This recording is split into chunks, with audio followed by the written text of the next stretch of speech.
Hey everyone, welcome to episode 2 of season 3 of Wine with HR.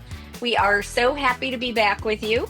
We have a fun episode, a very fun and light episode for you this Wine Wednesday. So we hope you enjoy it. We are going to be doing a get to know us episode because we figured we're starting fresh. We're doing a lot of new things this year. We have a lot of new people joining, and you may not know the backstory of me and Trisha, how Monarch came to be, how wine came to be, and just things about us. So, this is also a great thing to do with your teams, and we're going to talk a little bit about that. So, there is some lessons to be learned here, as always. We can't just have a non learning episode of wine. Well, we could try, but it We would could never try. work out. Right, right. We are teachers at heart. Yeah. So, but of course, before we get to that, we need to talk about our WINE. So I'm going to toss it over to Trisha. First, Trish, tell us where you are and tell us what you're drinking. Well, I am actually in Houston, Texas. I'm teaching a seminar. I taught a HR journalist seminar last week, and this week I'm teaching internal investigations. So been out here. This is like day 8 or something like that. It's definitely a lot hotter here than home. Speaking of which, I have to warn you guys, my video may be a little weird. We are between storms here and there's potential for tornadoes. So if you see me diving off screen, that might be why. Or if my connection is a little fuzzy, that might also be why. But I have chosen what I think is just a lovely wine. It's called Love Block. And I had actually picked out a wine next to it and went to grab it. And when I did, I saw the label and I just instantly just fell, because anyone who knows me knows like I am obsessed and always try to say, don't kill the dandelions, right? I'm a big believer in dandelions and that they're a great indicator of soil health and they're really good for the bees, et cetera, et cetera. So this wine goes right along with that. It says, at the heart of our farming and winemaking practice is respect, environmental care, and deep sustainability from soil to bottle. So that, of course, snuck me right in. And then it talks about vibrant fruit and crushed sweet herbs balanced with zingy acidity and long layers of texture. And again, I just got really sucked in by that description. And I really, really enjoy it. Julie, you said you've had some of this before and you liked it as well? Yes, I have had that in the United Club while traveling. Lovely. Now, it is one of the ones you have to pay for. It's not free, but Right. it was worth it. I enjoyed it quite a bit. Yay, good. Yeah, I'm a few sips in and really, really loving it. As you all know, or may not know, maybe you're new to us, Julie and I do have a thing for Sauvignon Blanc. And now that I'm in a place where I'm so hot, it's like the perfect thing for me to be drinking today. So, what about you, Jules? Well, so I am drinking something that I have showcased on a prior episode, but it was a different season, so I figured I'd bring it back. And part of that is because it is one of the few boxed wines that I actually like. But I had a box open, and even though it is cold and chilly here today, so I otherwise probably would have gone with a red, I didn't want to have both a box and a bottle open. That felt a little extreme. I could understand that. So I am drinking Grazie wine. It is from Italy. It is a boxed wine that is lovely. This is just their white blend, but their motto is live slow. And it's just, it's sort of like a cross between a Sauvignon Blanc and a Bordeaux Blanc. So maybe somewhere in a Chenin Blanc lane. It's mild, really nice. It's a perfect summer wine. perfect summer wine. And I'm just trying to bring summer here because it's just been rainy and gray and damp and cold, and I'm over it. So, I get that. yeah. So, this is one of my favorites. I just enjoy it. I usually am not, as you know, Trish, a boxed wine drinker because I don't often, contrary to what most people would believe, drink it fast enough to make it worth having a box. But this is one where it's just really nice because you can have one glass and it's going to stay. It stays for like 4 months. Wow. Uh, yeah, it's a little bit pricier than most box wines, but I think it's like $48 a box. And if you are on their subscription plan, you get, a little bit of a discount. But it is one of my favorite, and I love to live slow. They often send you free gifts. So like with my last order, they sent me a couple of wine glasses. So, That's so it's cool. fun. Yeah. Yay. Yeah. So Awesome. live slow. Grazie. Grazie. Okay, so as I mentioned, we are going to be asking each other a bunch of questions just so you guys can get to know us a little bit better. But before we get into that, we wanted to talk about how this is a really great thing to do with your teams, to do with your coworkers, just to get to know them on a deeper level. So, Trish, you want to start off by just mentioning a few reasons why this can be such a great experience for the workplace? I would love to. I think that one of my favorite reasons is because I like to start creating connections between employees right away. And not just employees. I know this works because, as we just mentioned, I am teaching courses all over the country. Not only that, I also teach them virtually. And when you're in a virtual environment, especially, it is really, really hard to create connections. So if you have a lot of virtual team members, this is also something that you can do with them to help kind of create that team atmosphere. Um, and one of the favorite things, it happened actually today in my class, because I do one at the beginning of every day. They answered my question and then they said where they were from. And then someone was like, oh my gosh, my husband is from 10, I don't know, it's like really, really close, but in the same state. And they knew exactly where the other person was. And it was like really, really small towns in Louisiana. And the one woman is now living in Texas and the other one's from Alaska. So there was no way that those two would have been able to have a conversation. And then someone else said, oh, I'm going to Louisiana with my daughter tomorrow, and this is the where we're going. Oh, you have to stop here. They have the best. And then there was a 10-minute conversation about like crawfish and how amazing and where to get the best. And it just is such an incredible way to start making those bonds for people. Once they have those connections, it's a lot easier to see the person as a human. That is the whole point behind this. So that when there is maybe a conversation that doesn't go as great as you would want it to, or you haven't spoken in a while, you still think of that person as a human. And therefore, the communication that you send them is going to have a different tone to it. And you're going to give them a little more grace. So that's one of my absolute favorite reasons. I completely agree. And I actually used one of your questions and my question the other day because I was working with a team where two brand new people were starting. But also, the other three members on this team have had a little bit of a bumpy road just because of the way things happened. I wasn't around when everybody got hired, but I kind of came in later in the game, and there were some tensions. And I think, oftentimes that happens, especially when you're just focused on work, because if somebody isn't, or if anyone perceives that somebody isn't doing their job the way they're supposed to, then there can be, tensions built up that way.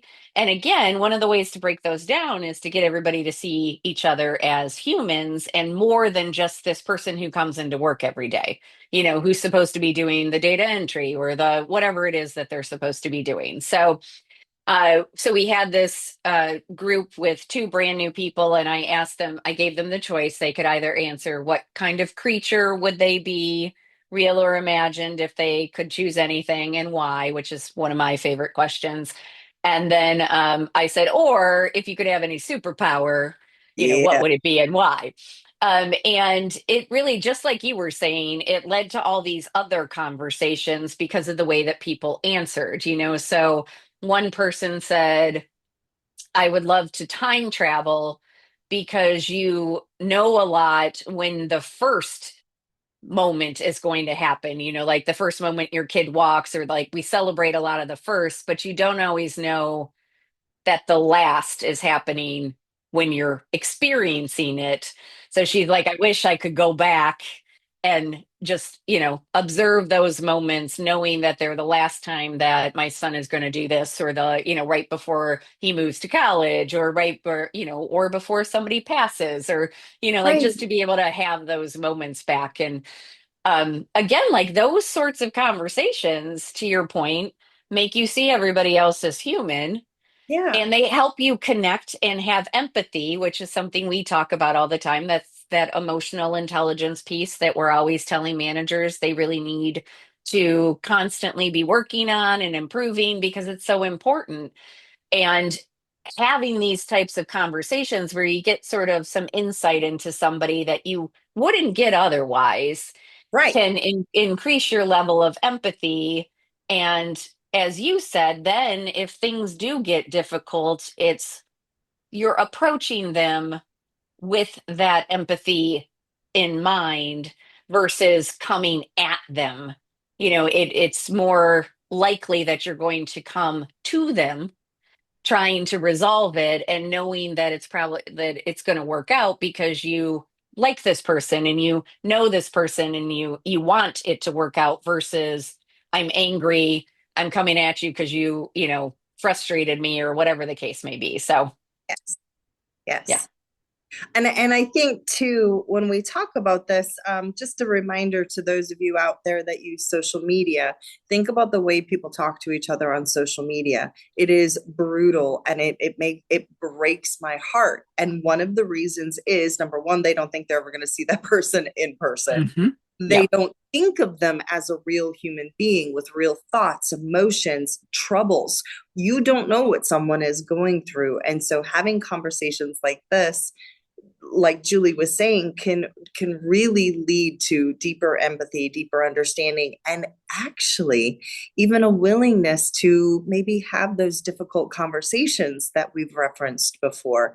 Because difficult conversations are always difficult. That's why they're called Hmm. difficult conversations. But if you know something about someone, if you have made that connection, you can have those harder conversations and say to them, like, I'm hoping that you understand where I'm coming from. This isn't an attack on you.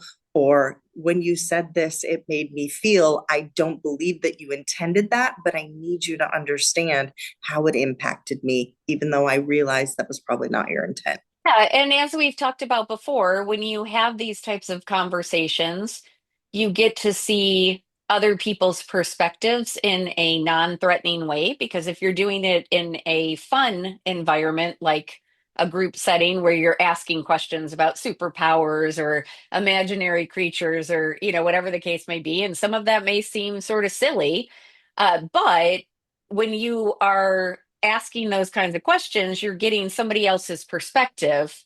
And that can lead to people being more comfortable sharing their perspectives in other ways. So then when you're problem solving, decision making, collaborating, people are going to feel more comfortable sharing their ideas, even when they might be a little different than the group, because you guys have established that that's okay by having these conversations on a regular basis. I love that. I think you just kind of nailed it right there. One of the other things that I want to mention to our leaders out there who are going, no way, I don't want to know anything about my employees, or like, oh, this is you're getting too much into the realm of their private lives. That's none of my business. You guys, that's what's so brilliant about these conversations. Someone can pick how much information they want to get because they could say, I had someone say to me yesterday, I would like the superpower because, and they were talking because I always ask the why, like Julie and I are saying, you got to ask the why, not just why do you want it, like what is it, but why. They gave me a work example. And then today they gave me more of a personal example. So it allows them to slowly open up if they want to, if they're comfortable. And for those that aren't comfortable giving out personal information, they could still choose work examples. Like their why could be, oh, because of this that I do at work, or because of this I do at work. And then that also helps you have that understanding and empathy that Julie was talking about. When you're talking about problem solving, you can say, you know what? I remember when they said that they would love to have this superpower or they would love to be this, and here was their reason. And you can use that then to maybe connect or be able to explain something differently to them in a way that would better work for them, for their understanding. Absolutely.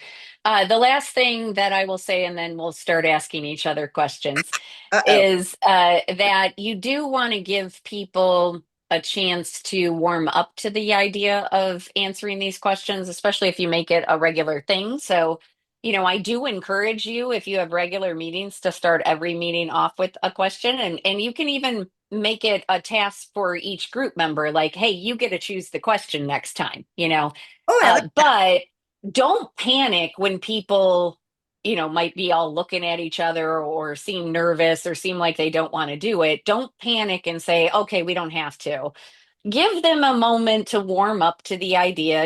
Maybe you go first and share something a little bit more personal or a little bit, um, that they wouldn't expect to know about you, so that they are encouraged to do the same. Like it does take a little bit, but generally people really get into it and they enjoy it, and it's always kind of fun, like I've had people with my question about if you could be any creature, real or imagine, what would it be and why? Like I've had people say a roach because they find any way to survive, like, and I like, so love the things, that. right? The things that people come up with are fascinating.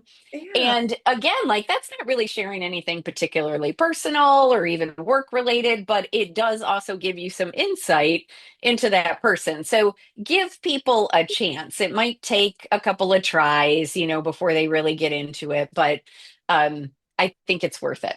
I'm starting to giggle because I'm thinking about the time someone told me they wanted to be a skunk so that everybody would leave them alone today. And I like it. yeah, I mean, and that's the cool thing is that these answers, especially to that one, can change. Some days I want to be a skunk. Some days I want to be a sloth. Right. Yeah, And then some days I'm like, oh, I want to be a puppy or a kitten. So, exactly. and then that could really be helpful for, oh, okay, I know how to approach this person today. Yep. Yep.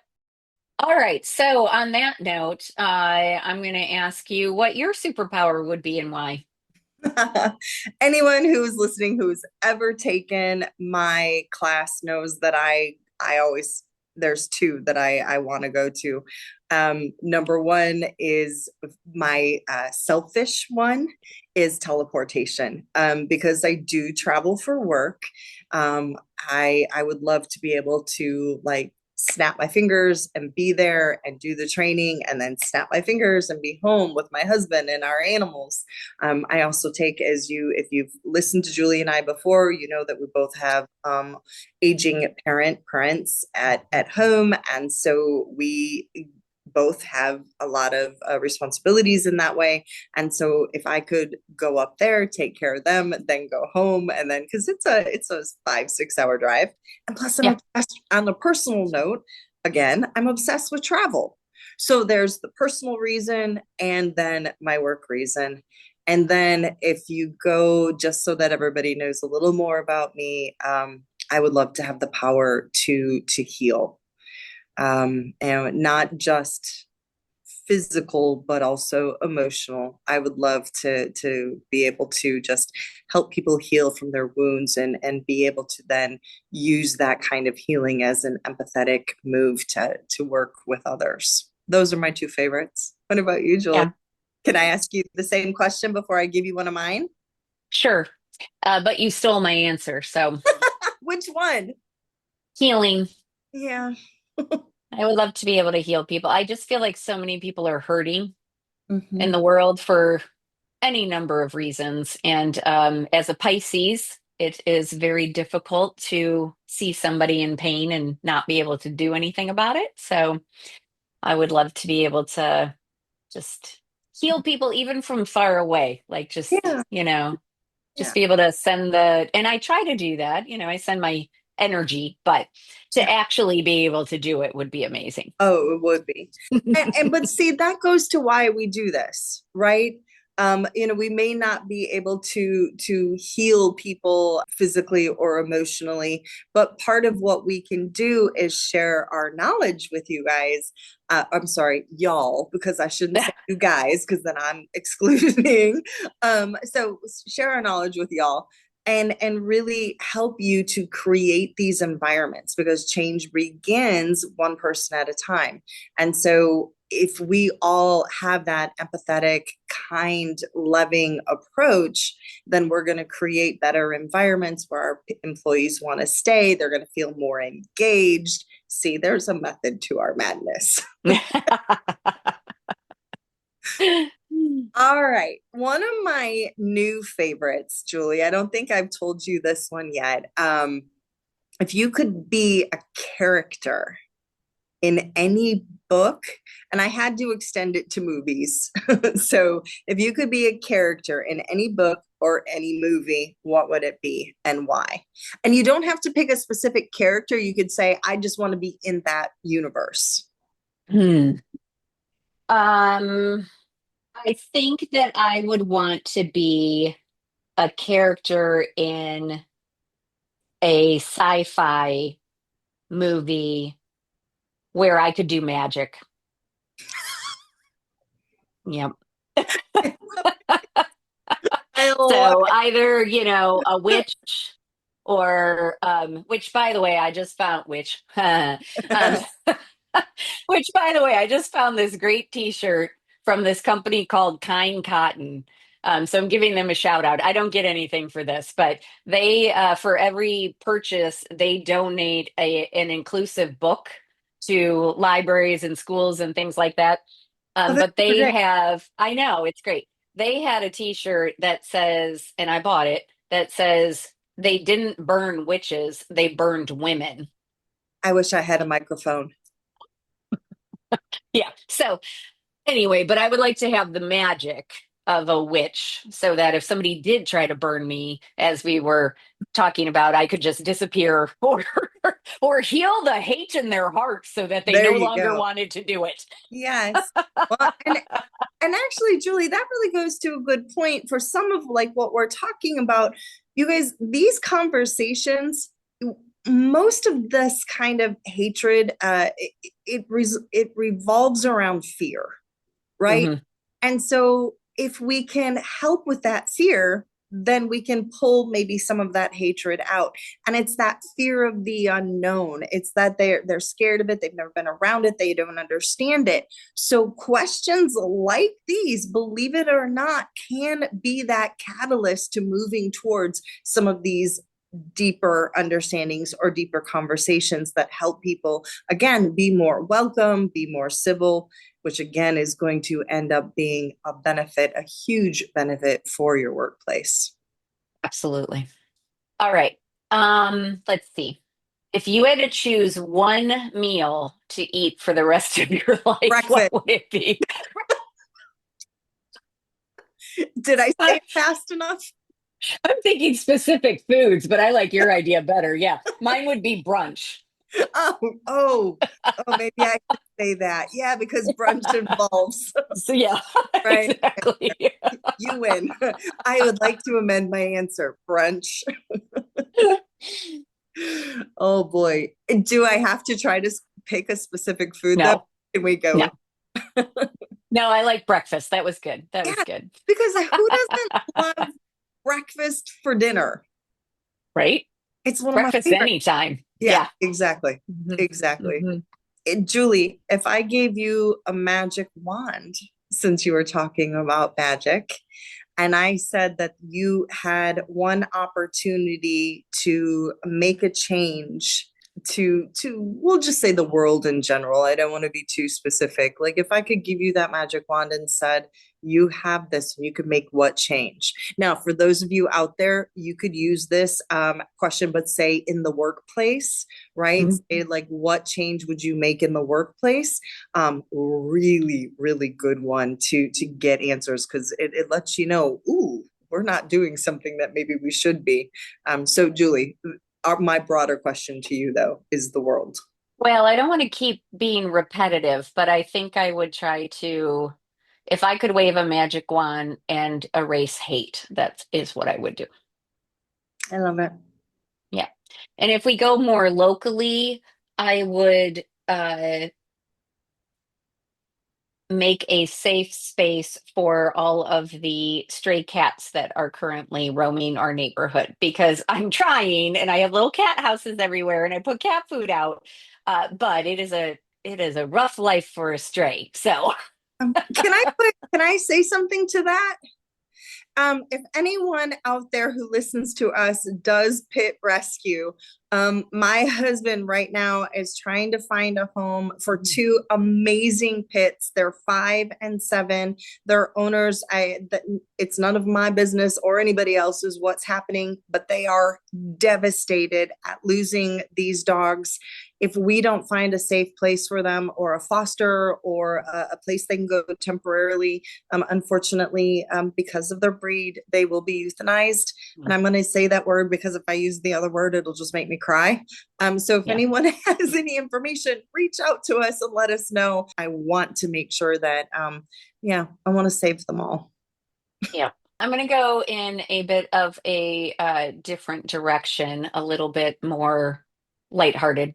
Okay. So what was your first job, and what is one of the either funniest or most memorable experiences you have from it?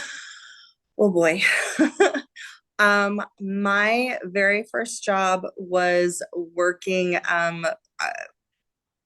There was I don't even know what you call it. It's kind of like, I guess it would be a bed and breakfast. And I had known the family for years, and I was not 16 yet. I was only 15, but I wanted a job. And so they were like, oh, yeah, we can have you because it's a family business, have you work here. And I was cleaning rooms at this bed and breakfast.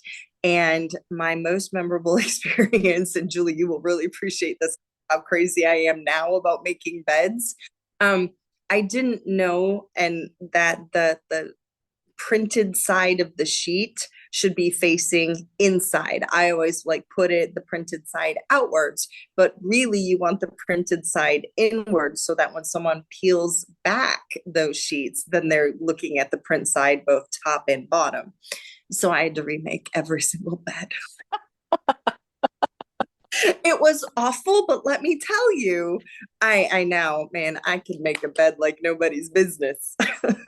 That's hilarious. Isn't that funny? And Julie and I travel a lot together and in some places where we're making our own beds. So like she and I both experienced this. So it's pretty fun. All right, Julie, favorite candy. Oh. Oh, like maybe even like, is there a difference between favorite candy when you were a kid and favorite candy now? Yeah, favorite candy when I was a kid was anything that was like super sugary. I used to like those fun dips. Oh, yes.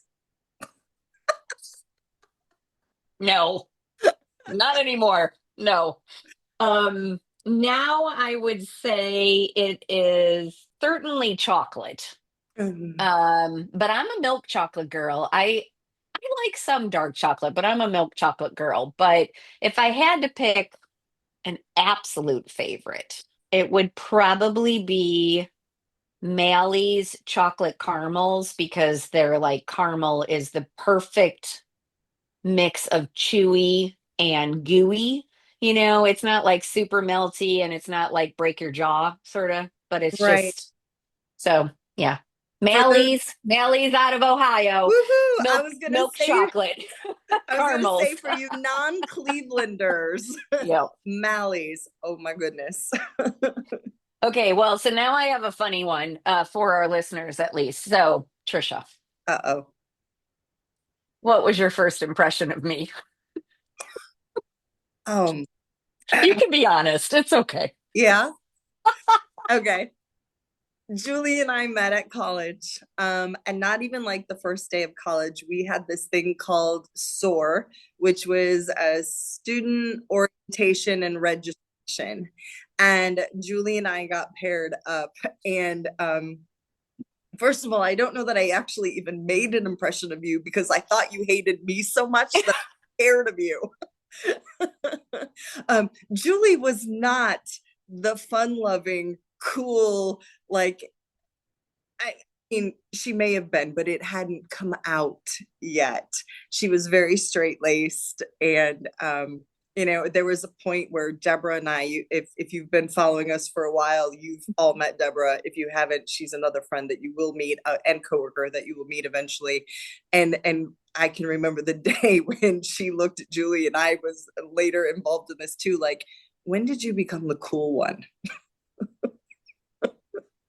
So I thought she was very smart. I did not think she was fun. And now I think she's like the coolest, smartest, most amazing person ever. I How's wasn't cool that? back then. Yeah, no. I mean, it's 100% accurate. I was the biggest goody two shoes. So, I'm not even going to ask what you thought of me because that's not appropriate for this workplace. well, you and Deborah corrupted me, but it was one of the best things that ever happened to me. So it's all good. Never corrupted me that day. We won't get Yeah. into that conversation. Yeah. Speaking of which, I think I need more wine. Yeah. What's one of your best childhood memories?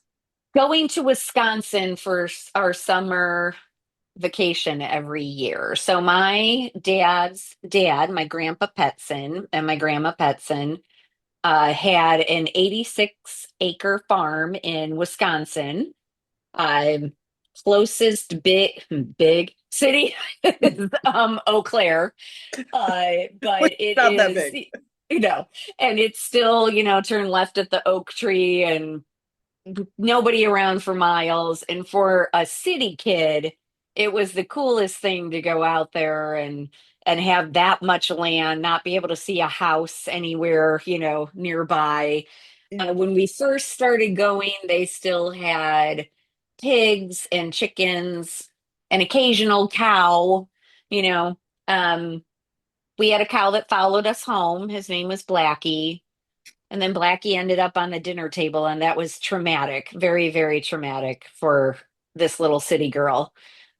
So it's shocking I'm not vegan because it Not that you was. eat a lot of meat. You're not I a big don't, I meat. don't, and that's a big part of it. Yeah. But we went for like 2 or 3 weeks every single summer, and it just it's there's a lot of good memories there. A lot of good memories, a lot of good years, just really cool. Very different from what I had experienced growing up in outside of Detroit. So, I love yeah. that. That's What a about you? What's your favorite childhood memory? So I actually have two that are separate because like we did a lot of family vacations together. But I have a favorite with my mom and a favorite with my dad. So my favorite with my dad is when he took my brother and I, and then one of his friends and his son. We all went hiking up into the Porcupine Mountains, up in the Upper Peninsula of Michigan. In mountains, okay, for you out west, probably not, but for me, being growing up in Michigan, it was the biggest mountain I had seen at that point. I was like 8. But we went for an entire week and I had to carry a backpack and I had to, we had all our food. We had to hang it up so the bears wouldn't get it. And, when you were trying to get clean, you were in a stream and it was a really, really cool experience. And again, city people are probably like, no way, that sounds awful. But it wasn't really even about where, it was about the fact that I was with my dad. Like I Yeah. felt really cool that I was with my dad. And then I would say one of my favorites with my mom, and I wasn't really a, a child at this point. I mean, I still was, but I was like 12. My mom took me to my first protest. Ah, very cool. So I mean, she's gonna be like, really? Of all the things, I took you here, we went there, and the first thing that comes to your mind is the protest. But yeah, I mean, that had a really, really big impact on me to say, to know that that was one of the amazing things that we have a right to do in this country. And I think that might have even been one of the reasons I ended up in law. What were you protesting? It was a movement called Take Back the Night, and we were Oh, wanting to keep women safe. yep. So, Yep. I yeah, remember those. yeah, Hmm. yeah. It was my first march. Very cool. Yeah. Okay. What was your first concert? Um. Okay. So, uh, the same people I went to the march with, funny enough, of friends of my parents, used to rent a home in Canada every year. And so I would get to go up and stay with them. We're in Toronto, and I got to see a concert. It started out with Sha Na Na, remember about the okay, right? But then here's where it gets cool: the Police. Oh, nice. Yeah, like there are not many people my age, our age, that can say that they saw the Police in concert. Now, I only got to stay for like 3 or 4 songs, but I was there long enough and I bought my brother this hideous t-shirt that was all like frayed and fringed. Yeah. So that was my very first concert. The 80s were such a bad fashion I decade. mean, wow. Such a bad fashion decade. Yeah. My God. Yeah. I wish I had a picture of that right now. That Yeah. shirt. That I can picture it. I can can you? picture it. Yep. Yeah. Yep. Yeah. Too What funny. about you? I have to ask, what was your first one? Okay, so this is embarrassing, but I'm 90% sure my first concert was New Kids on the Block, People are so which fans. I know, but I have to say, missed opportunity. When they came back, they should have renamed themselves the Old Kids on the Block because they are old now. I mean, we're old. We're Like, old, so that yeah. was a missed opportunity. That would have made me laugh. Like, I'm sorry, but I don't even know who's in that band anymore. But like, you can't call yourself a new kid on the block. Come No, on. no. No, but one of my favorite ones, and it was the first concert I think I went to once I had started Albion, was Def Leppard. They put Oh, on a they're really good great. show. Yeah, And their I songs, their um music's still great. I mhm. recently like downloaded a bunch of their songs and I was like, oh my, this is great. Yes. Yeah, they're still awesome. I don't care. I've seen them, I don't know, like 3 or 4 times, and I think they're great. My first one isn't as a teenager where I could go without my parents was Cinderella. If you remember Cinderella, but it gets better. Winger and the Bullet Boys. It was, and this will only mean something to our Michigan friends, but it was at Pine Knob.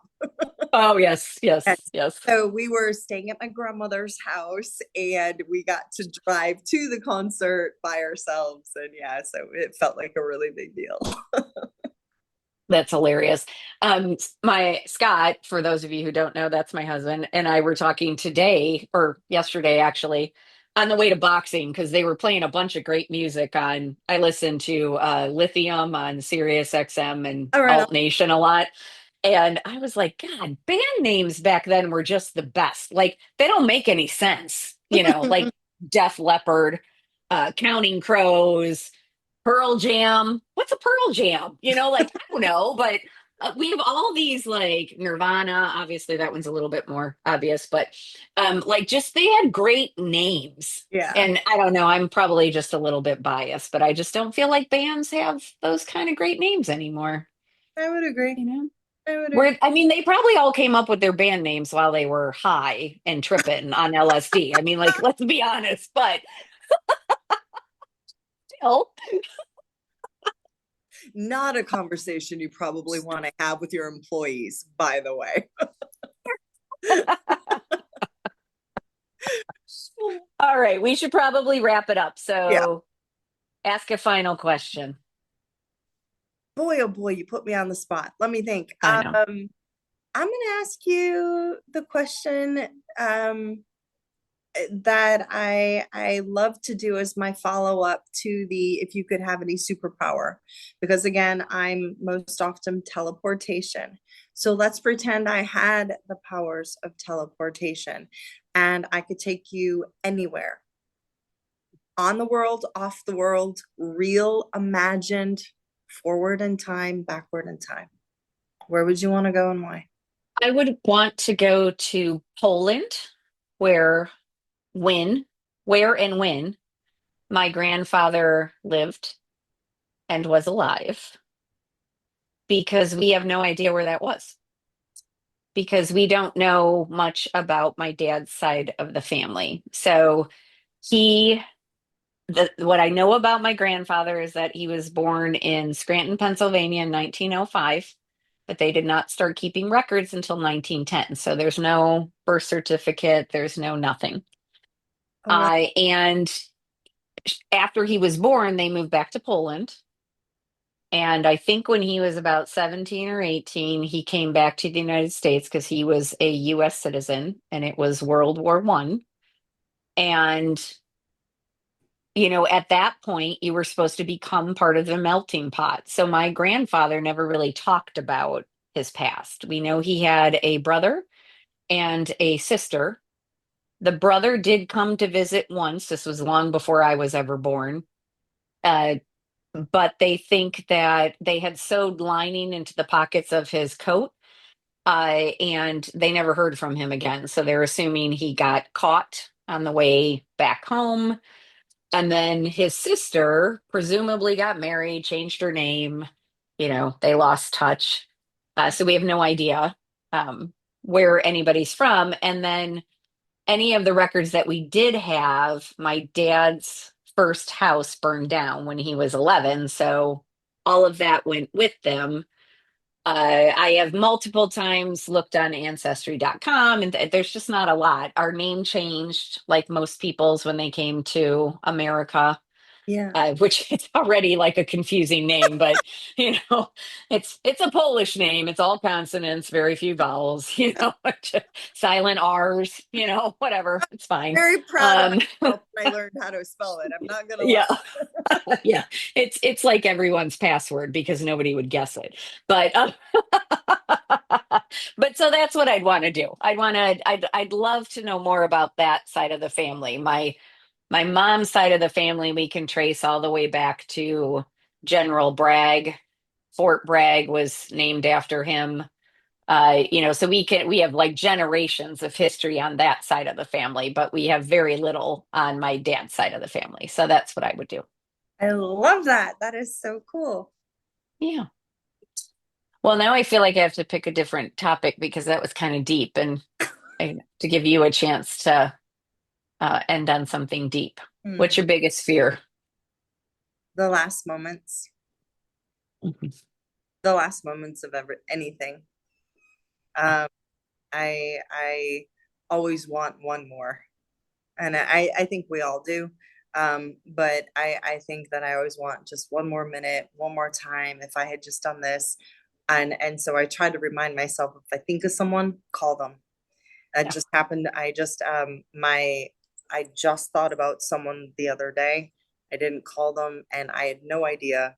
But it was my dad's cousin who was exceptionally amazing when my grandmother died, and she passed away Hmm. yesterday. And I had no clue that she was even sick. She got sick and was gone, cancer. And so yeah, those last moments, like they scare me. And fire. Yeah. I have yeah, my house burning because I love my pets. They're my kids. And so yeah, I have yeah, so it's those two are probably my big fears. Okay. All right. So now that I've asked that, I think we need to end on something more fun. So, what's the funniest joke you've ever heard? Oh, no, that's not fair. I'm terrible at jokes. I forget the punchline or I deliver it wrong. I'm a dad joke person. Like I love the dad jokes. The t-shirt that they have from who is it that has it? The Make You Feel Good company. And they have this is not a drill, like which is what something we would all say, but there's a hammer on the picture on the t-shirt. Like that's the kind of stuff that makes me laugh. I admit it. I'm a dork. I can't help it. Oh, I like that. Well, so you don't have to ask me. I'll share two. So my first one is you know this joke because I told it for years because I don't know why I find it so funny, but I find it funny. So what do you get when you mix a brown chicken and a brown cow? Brown chicken, brown Chicken cat. brown cow. Brown chicken brown cow. Okay, and then this one, my husband said the other day, he did not make it up. He probably got it off one of those dad jokes social media sites, but we were going to the doctor and we both had to have blood drawn. And so he's like, I saw this thing and it was like, I'm not giving blood anymore. There's too many questions. Like, whose blood is it? Where did you get it? And why is it in a bucket?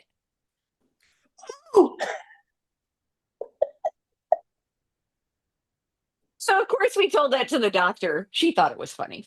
I'm sure she did. Oh my goodness.